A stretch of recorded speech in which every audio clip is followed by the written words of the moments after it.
Olá! Hoje nós estamos aqui no Pod Doutoras para falar sobre mulheres da comunidade LGBTQIAPN+. Então a gente vai falar, dar um foco maior às mulheres, né, da comunidade.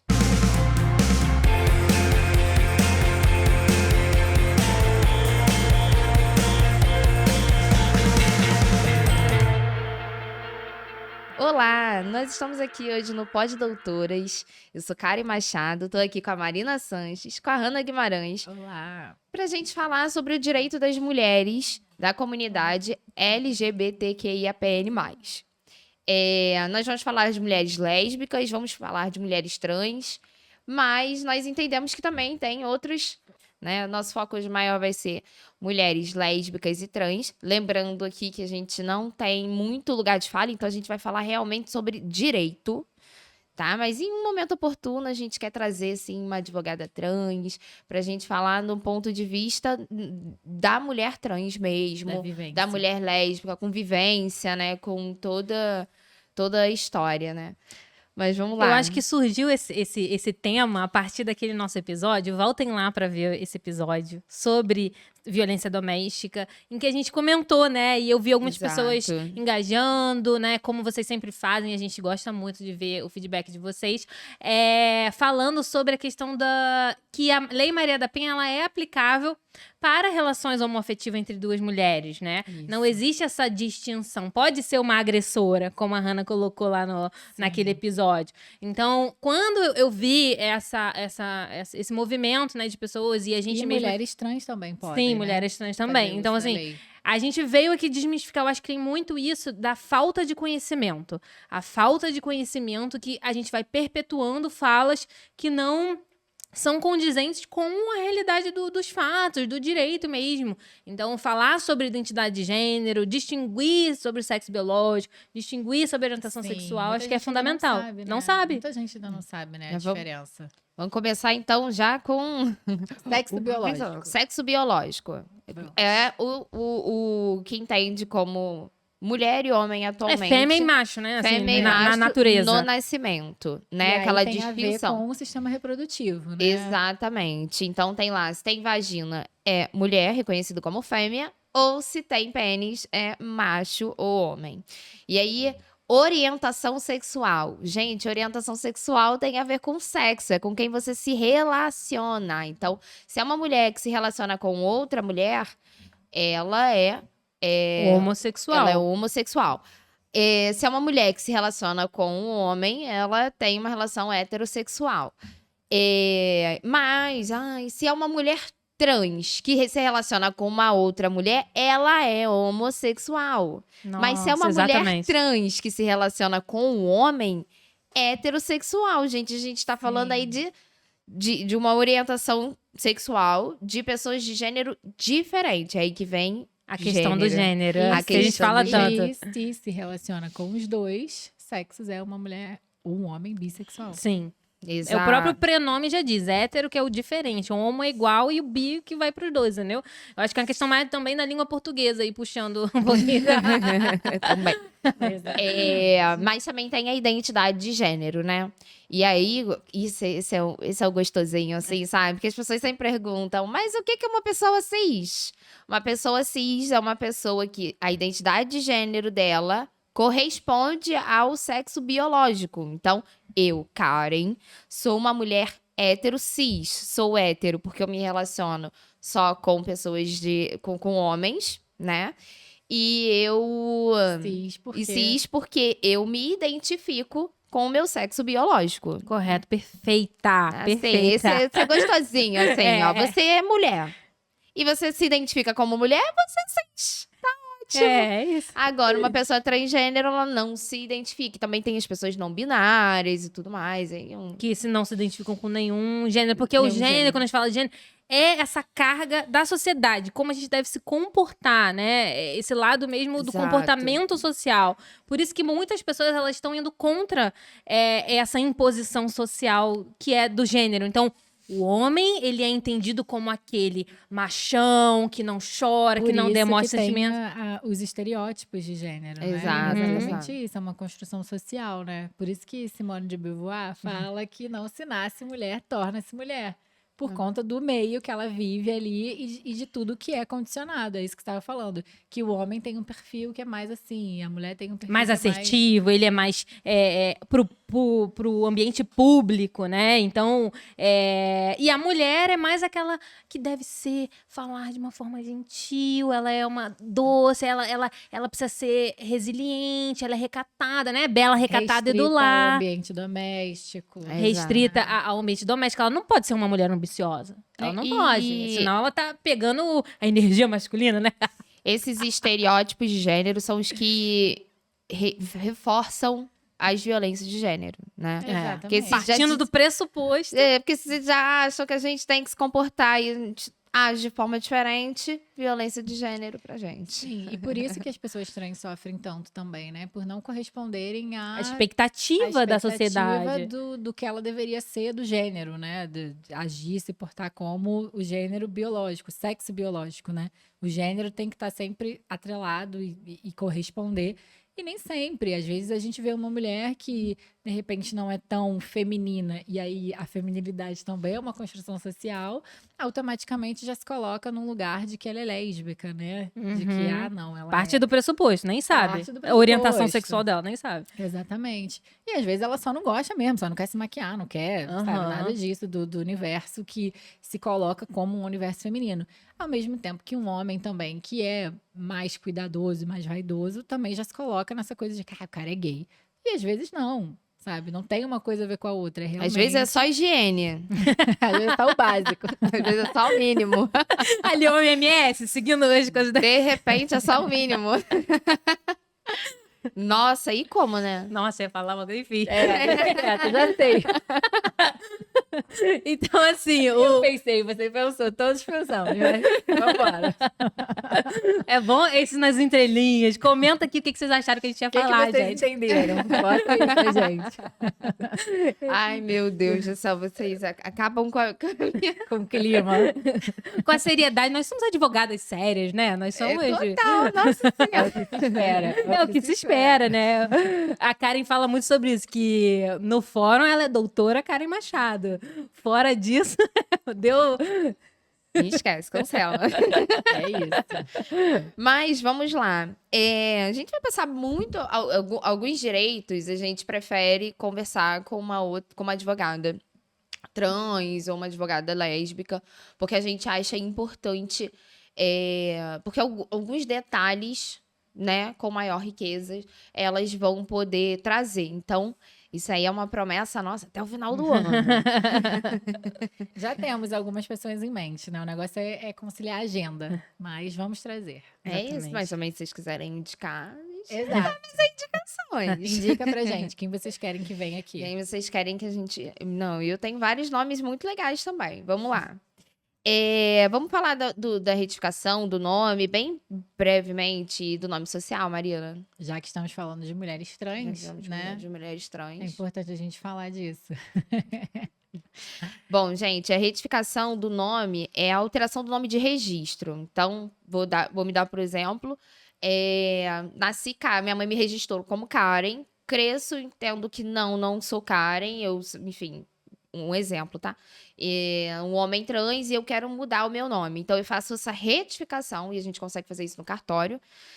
Tem cartório que não faz? Desde que seja maior de idade. Não, tem os requisitos, mas calma aí. Tem cartório que não faz? Tem cartório que não faz. Tem ação judicial pra isso? Tem ação judicial pra isso, porque é um direito garantido. Então, a gente pode entrar com um pedido pra poder fazer essa retificação. E tem o nome social. O nome social a gente mantém o nome de registro, mas a gente acrescenta esse nome social. Isso é importante porque em vários formulários hoje em dia que a gente recebe para preencher, pergunta lá, você tem nome social? Você quer incluir seu nome social? Mas, enfim, quais são os requisitos? Tem que ser maior de 18 anos e menor de 18 anos pode fazer com autorização dos responsáveis legais. E o processo judicial. Mas é importante dizer que acima de 18 anos a gente consegue fazer no cartório. Que é menos burocrático, né? Eu Menos acho que esse é o ponto. Bem menos burocrático, mas eu vou contar pra vocês porque eu trabalho com alguns casos desses e que tem muito cartório que se recusa a fazer essa alteração de Agindo registro. contra a lei, em Não, ilegalidade. o ano é 2024 e ainda tem cartório se recusando a fazer retificação de nome, pelo amor Mas de tem Deus. cartório que ainda não que ainda fica embromando pra casar pessoas do mesmo sexo. Sabia? Em pleno 2024. A gente tá falando de uma decisão lá do STF há vários anos, 2013 ou 2010, por aí. Então, assim, a gente tá falando de direitos básicos. E aí vai muito do episódio que a gente fala sobre a PL, né, 1904, que a gente falou sobre a questão, da questão. Eu, Marina, eu posso ter uma opinião pessoal para minha vida, mas eu, como profissional, eu que desempenho muitas das vezes um cargo público, como, né, uma oficial de cartório, etc., eu preciso seguir estritamente a lei. É Ponto. isso. Mas tem tabelião aí que faz a própria regra. Mas, enfim, o ano é 2024, não tá dando. Se não o fizer, nós conseguimos isso judicialmente, porque isso é um direito. Passar garantido. por cima da vontade do bonito, praticamente é isso, né? Mandar ali, ter uma decisão. Eu gosto quando a decisão chega lá e aí vem o cumprimento da decisão já com o nome retificado. É isso. Ganhei, venci. Fico igual a Maia Massafera. Mas vamos lá. Temos aí também o direito à transição de gênero pelo SUS. Esse aí também é outro ponto, né? A gente fala muito sobre conceder os direitos, mas também a gente está sempre brigando por eles, né? Para concretização, né, desses direitos. Porque é muito mais comum conseguir pelo particular, né? Sim. Né? Agora pelo SUS, burocrático, aí mais passa por assistência psicológica, né? Para fazer uma transição de gênero, você precisa de um acompanhamento hormonal, precisa de um acompanhamento e tem psicológico pouquíssimos mesmo. lugares que fazem. Pouquíssimos. No Brasil inteiro, se eu não me engano, confere aí na nossa pauta. Nossa colinha, nossa colinha. 5 colinha. lugares que fazem. Só 5 lugares que tem hospital para poder fazer. É uma pauta muito invisibilizada, né? Eu acho que é a grande questão. Então, por isso que a gente Porque trouxe, quis trazer. É o tratamento hormonal. E também só pode a partir dos 18 anos. E eu, assim, Não, fazer a transição é a partir dos 21. a partir. É isso. Começar o hormônio é a partir dos 18. Mas, assim, eu tenho sérias críticas. Porque Porque tem crianças trans. Existe. exato. A pessoa transgênero, ela é transgênero desde sempre. Desde Assim sempre. como uma pessoa lésbica, pessoa gay, né? Exatamente. A mulher Mas eu lésbica, o homem gay. entendo que a orientação sexual seja algo que a gente desperte um pouco mais a partir da adolescência. Exato. Ou E da quando vida começa a experienciar a vida sexual e tudo mais. Exato, porque depende da vida sexual. Enquanto a orientação de gênero, não. É você com Identidade você de gênero, mesmo. É você se olhar e não se enxergar dentro daquela roupa, sabe? Dentro daquele corpo, daquele jeito, com aquele cabelo, enfim. Então, eu tenho sérias críticas a ser maior de 18, maior de 21, enfim. Mas judicialmente a gente consegue reabrir essa discussão, né? Eu vejo alguns casos, assim, de crianças trans mesmo, que estão passando pelo processo. Então, Mas criança e adolescente. O tratamento eu acho que hormonal. a partir da adolescência, né? Que aí você vira relativamente capaz, né, você não é absolutamente incapaz, você Exato. começa aí ter mais direitos sobre o viés mesmo jurídico. Então, Mas eu acho que isso também é um trabalhinho de casa, né? Porque enquanto nós somos mães, eu tenho 2 filhos que, né, são biologicamente homens, né? Mas que lá em casa isso é uma coisa super de boas. às vezes eu explico o que é trans e cis. Exato, vai, não é? eu explico porque a madrinha do meu filho mais novo é uma mulher lésbica. Aham. E ela foi a primeira referência para o meu filho mais velho, né? Que hoje tem Aham. 7 anos. Então, o mais novo não entende muito bem. O mais velho sempre achou super normal, boas. porque ela tinha uma namorada. Mulheres amar mulheres.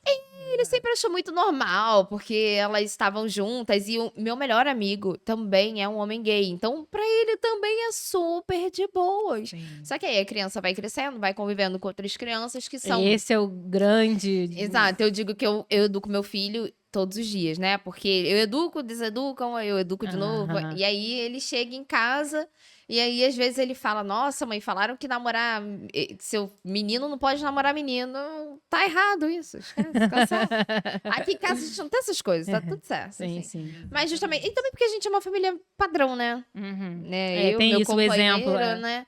Então é o que ele vê, mas assim, ele normalizou muito de ver outras pessoas, né? E eu acho que também se interessar pelo tema. Eu queria deixar aqui uma indicação de um perfil que é Oi Juve. Vocês conhecem? Não. É aquela pessoa trans que faz sempre listazinha. 5 coisas, 5 dificuldades, sei lá. Sim, sim, perfeito. Então, aí eu comecei Sei a quem seguir. é. Eu Só não comecei, sei o nome. Juve. Ela é Juve. Isso. E aí eu comecei a seguir pra, né, acompanhar o conteúdo.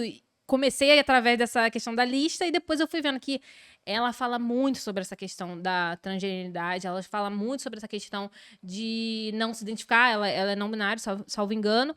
E ontem mesmo eu vi um vídeo que ela tava com a mãe dela, já uma senhorinha, e falando assim, mãe, qual é a coisa mais importante para responsáveis, né, mãe ou pai, enfim, ou familiar de pessoas que são trans? Aí ela, é o acolhimento. É você dar Exato. amor. Pode ser até difícil no início você mudar o pronome, que é difícil, né? Você viveu tantos anos ali chamando de ele, não sei o quê, e daí depois mudar. Mas é o amor, é esse acolhimento, que a Exato. família precisa ter esse lugar de respeito, de acolher, porque se a gente, enquanto mães, né, somos todas mães aqui, não conseguirmos prover esse ambiente saudável, esse ambiente acolhedor, a rua já vai maltratar nossos filhos. Então, assim, a gente precisa trazer isso. E aí eu dei essa indicação, se você quiser procurar mais, pesquisar mais, entender mais o que é a transgeneridade, né? A gente só vai pincelar hoje nesse episódio. Mas eu acho importante mesmo, a gente tá sempre falando em roda de amigos. Eu tenho amigos, homens héteros, cis, assim, que sempre tiveram... Crossfitters. Não, Provavelmente. Não. Já que não. Mas que começaram a questionar essa questão da masculinidade, assim, sabe? Porque a masculinidade é tóxica, cara. Pra eles mesmos. Então, assim, Isso. Então eu tenho um amigo que ele fala assim, que ele começou a falar assim, como as pessoas não olham também para a saúde mental do homem, né? E hoje, o homem preto, sobretudo, são os maiores registros de suicídio, né? E aí a gente começou muito a falar sobre isso. E aí a gente tocou muito nesse ponto sobre a masculinidade do homem hétero cis também, sabe? De estar sempre ali, tendo que se reafirmar como homem o tempo todo. E tá sempre viril. Às vezes você... Como isso é prejudicial. E às vezes o homem não consegue chorar. Não consegue... colocar pra fora. Exatamente. E Então, muito assim, menos procurar ajuda terapêutica, né? porque esses estereótipos de gênero, eles são ruins pra todo mundo. Pra todo mundo, pra todo mundo. Mas, enfim. Vamos falar sobre o direito ao casamento? A gente já deu um spoiler aqui. Eu acho que ano passado, 2023, pra quem tá assistindo em outros anos, né? A gente tem que fazer esse time, colocar-se aí nesse lugar. 2023 teve mais uma vez o Congresso querendo botar pra frente um projeto de lei para um retrocesso, que é retroceder os direitos da comunidade LGBTQIAPN+, de se casarem. E assim, quando eu li a matéria, eu falei, gente, isso é inconstitucional. Por que a gente tá falando sobre isso em pleno 2023, sabe? Mas é um direito da comunidade LGBT, se você quiser casar, né, com mulheres amam mulheres, e é garantido. Então, quando a gente fala que cartórios, às vezes, ficam embromando pra dar início ao processo de casamento, isso é ilegal. Isso tem como a gente combater numa ação, né, judicial. Isso foi uma das poucas coisas que a gente conseguiu evoluir, né? Porque ainda tem outros países que ainda estão discutindo e a gente... Criminalização das pessoas homossexuais em países mais conservadores. É isso. E eu acho importante a gente voltar até naquele episódio que a gente fala sobre divórcio com a Mayara Brasil, em que ela fala sobre a importância de pessoas LGBTQIAPN+. Eu não consigo não falar o resto. De casar, né? Regularizar, de caramba. regularizar. Eu fiquei chocada Sim. quando ela falou, né, do caso. De Volte casar. lá se você ficou curioso. Você tem que voltar ao curioso, episódio. Confere lá. Mas é importante casar, fazer esse registro, tudo direitinho. Porque a gente ignora, né? E às vezes o casamento ele vira uma coisa tão bonita, de celebração e tudo mais, que a gente esquece os pequenos detalhes, que é patrimônio. Patrimônio. E aí o reconhecimento jurídico daquela relação. A gente falou muito sobre isso. Então, casar-se, né? Vocês podem se casar. A comunidade LGBT tem esse direito garantido. E se por algum motivo não for negado, ou for, enfim, ter esse processo de embromation, você pode entrar com uma ação judicial. Essa e a gente recusa, né? essa recusa. Então, assim, a gente trabalha com isso também. E eu acho que é uma questão que a gente precisa fazer para além de ser um entendimento do STF, porque hoje é um entendimento, né? Uma jurisprudência que tem efeito vinculante, é claro, mas reformar o Código Civil. Estamos em meio a uma reforma do nosso Código Civil. Não, e essa reforma já vem prevendo, já vem uma proposta para tirar essa questão de homem e mulher, né? Que o Código Civil, que regula lá o casamento, fala, homens e mulheres podem se casar. Não são homens e mulheres. Vai ter que ser modificado para pessoas, independentemente. E aí, mais uma vez, reforma para atualizar esse texto legislativo e a gente ter uma legislação que seja compatível com a realidade social. Porque o direito está sempre 2 passos atrás, né? Ele está sempre correndo para acompanhar o ritmo do avanço da sociedade. E isso é um verdadeiro avanço. Exato. E a partir disso, né, do casamento ou do não casamento, a gente também tem que falar aí de direitos reprodutivos, né? De reprodução assistida, né, de inseminação artificial, né? Eu e a Hannah, a gente teve a oportunidade de assistir sobre isso lá em São Paulo. Foi ótima aquela palestra. Assim, uma palestra, assim, incrível. Porque a gente ouviu sobre inseminação caseira. Poucas pessoas falam sobre a respeito. E, na verdade, pra mim é uma realidade muito distante, né? Era algo que quando eu falei, gente, tem como? E tem, gente, tem. Mas, assim, não é um assunto que a gente domina muito, né? Mas a inseminação, pra quem não sabe, a pessoa vai lá, prepara o óvulo da mulher, normalmente. E aí pega o material genético que pode ser do companheiro ou uma doação. Doador anônimo. Doador anônimo, isso é importante. Que na inseminação artificial, que é feito numa clínica. Numa clínica, ela conta com doador anônimo. Isso. Ou com um companheiro dessa mulher, né?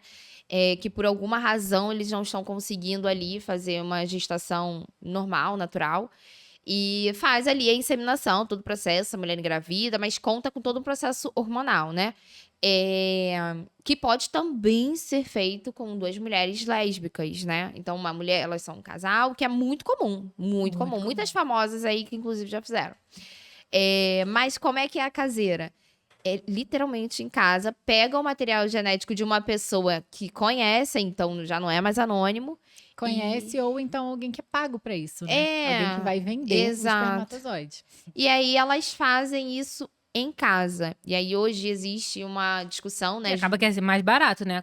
A questão da acessibilidade. É uma questão de acessibilidade mesmo, porque na clínica é caríssimo. Muitas não têm. E fora que na clínica não é 100% garantido, assim como a caseira também não. Mas assim, na clínica, às vezes você gasta mais de 100 mil reais. Exatamente. Né? Porque você fica naquela tentativa ali. E às vezes as pessoas que também fizeram várias vezes não conseguiram, vão fazer em casa. Pois é, e aí não na clínica não é 100%, né, de que vá acontecer. E aí migra para essa coisa da caseira. E assim, gente, literalmente coloca o espermatozoide lá com uma seringa. Exato. Isso. E aí não há uma relação, né? Assim, nem uma intimidação do homem, né? Verdade, isso eu achei sensacional, que eu morri de rir. Na verdade, a gente não pode dar certeza. Cada pessoa vai fazer a cada dinâmica caseira, ali, né? Exato. Mas geral... normalmente, né? Principalmente quando são mulheres lésbicas, elas não querem ter o contato ali com o homem, né? Quer só o espermatozoide, por favor. Só o material genético. Exato. Não puder nem olhar na tua cara. Exatamente. E aí faz. E aí, qual é o problema da inseminação caseira, né? Que foi o que a gente ouviu lá na palestra. É essa regularização depois da criança, né? Porque a gente sabe que pode ter o nome das 2 mães, dos 2 pais, na certidão de nascimento da criança. Mas ali, quem é o pai, né? Não tem, graças a Deus.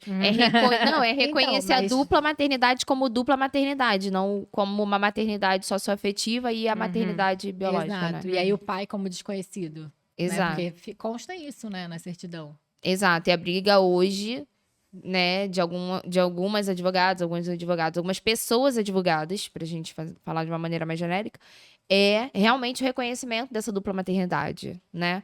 Porque existe, aquela criança ali tem 2 mães, e a forma com que ela foi, né, foi concebida, indiferente, né, para o exercício, até porque o exercício da maternidade e da paternidade também, ela vai muito além da mera vínculo reprodução. biológico. Mas eu lembro também que teve uma questão que ela falou que não consegue registrar, porque na clínica eles te dão um papel, Exato. né? Eles te dão uma certidão, uma coisa assim de que foi feita na clínica, uma coisa regularizada.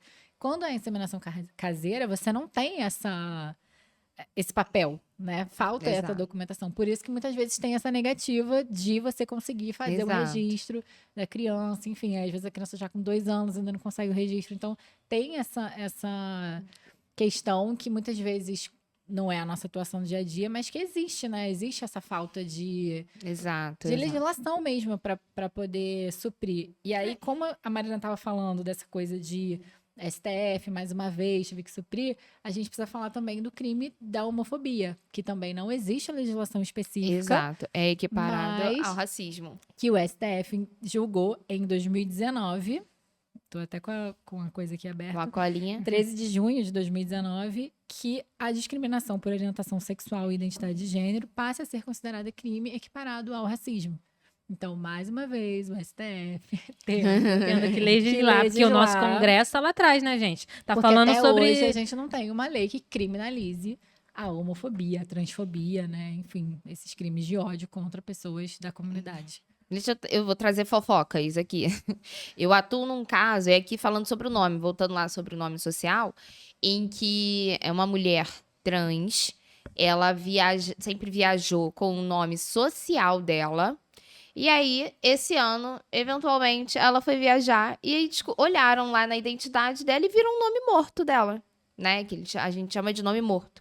E simplesmente queriam que ela emitisse uma nova passagem aérea com o nome dela, biológico, o nome de registro. E isso gerou, assim, vários constrangimentos, né? Claro. Mas aí ela fez eles consultarem, viram lá que ela de fato sempre viajou com aquele nome, ela conseguiu fazer uma primeira viagem com o nome social dela, mas na volta dessa viagem ela já não conseguiu. E aí ela precisou voltar de ônibus, né, do outro lugar que ela estava. Perdeu uma passagem. Meu Deus. Ela teve todo esse transtorno, né? E pra quem não sabe, eu sou advogada de famílias, mas eu também sou advogada de direitos humanos, né? E essa minha atuação, ela é cível. Nós estamos falando de um crime de transfobia. E aí essa parte criminal, ela está vendo com outra pessoa. E aí essa minha atuação é cível mesmo para uma reparação. E por uma obrigação de fazer, porque o nome social dela tem que ser respeitado. E a gente tem outra violação aí, porque durante essas discussões, assim, né, o balcão tava cheio, e repetiram várias vezes o nome de registro dela. E isso é protegido pela Lei Geral de Proteção de Dados. Exato, e também é uma violação ao direito de personalidade. Exato. Constitucional, fundamental. Esse é o ponto principal. Uma transfobia é uma violação do direito de personalidade dela. Mas o principal também é vazaram os dados sigilosos, né? Que são vasos sensíveis. Esses dados sensíveis, eles não podem ser comunicados a ninguém. Então, assim, como o seu CPF, o nome morto de uma pessoa que teve retificação de nome ou tem nome social, ele não pode ser vazado por uma instituição, por uma empresa. E eu vejo muito em banco e outras instituições. Banco. Eu tenho uma outra ação agora para um homem trans que é banco. É claro. Banco. Aí você vê lá, os principais réus. Banco. Banco. Eles se recusam a respeitar o nome. E eu vou te contar, assim, que jurídico fraco. As contas, exato. Mas isso é falta de diversidade na empresa. Falta de diversidade, exatamente. Falta de diversidade no setor jurídico, no RH. Então, quando a gente fala que tem que ter mulher preta, que tem que ter mulheres lésbicas, que tem que ter pessoas trans nas empresas, é justamente para garantir que o direito das pessoas que serão assistidas por aquela empresa seja garantido, para além da empregabilidade, né? Exato. Porque a gente também tem que falar do direito ao emprego dessas pessoas. Muitas das vezes a desculpa é, porque não teve nenhuma candidata. Capacitada, né? Não teve ninguém. Impressionante como as únicas pessoas capacitadas são homem hétero branco cis. Eu nunca vou entender isso, que só tem homem branco inteligente aqui neste país, né? E aí várias mulheres incríveis, várias pessoas trans extraordinárias, que você sente, você fica boba com tanto de conteúdo que aquela pessoa tem, que pode fazer essa empresa, tipo, crescer pra caramba, além de oferecer medidas que sejam acessíveis, que aumentem a clientela, e não. Mas no grupo só tem, assim, pessoas brancas, né? Inclusive os juízes aí do Tribunal de Justiça do Estado do Rio de Janeiro, várias críticas, né? Já viu? Não, sempre vem. Cerimônia de posse. Pessoas brancas. Aí tem ali pelo uma amor de Deus. pessoa negra, cota, só, né? E é Quando isso. Não tem. tinha, não É tinha, trans, mas eu não. acho que não tinha nenhuma pessoa preta. E quando eles publicaram a foto, vários comentários, ué, não tem preto nessa porra? Não é porque E mulheres brancas, quando são mulheres. quando são mulheres brancas. Então, assim, é isso por hoje. A gente quer trazer um conteúdo muito mais sobre direito das pessoas LGBTQIAPN+. E nós vamos trazer, né? Mas hoje a gente quis mais dar essa pincelada, falar sobre direitos importantes e preparar uma parte 2, né? Isso aí. Fiquem conosco. Se você quiser a parte 2, comenta aqui. E não esquece de seguir a gente. No Instagram, @poddoutores e no TikTok, Pode. pod.doutoras. É muita rede social. É isso. É isso. E até o próximo episódio. Até. Até a próxima.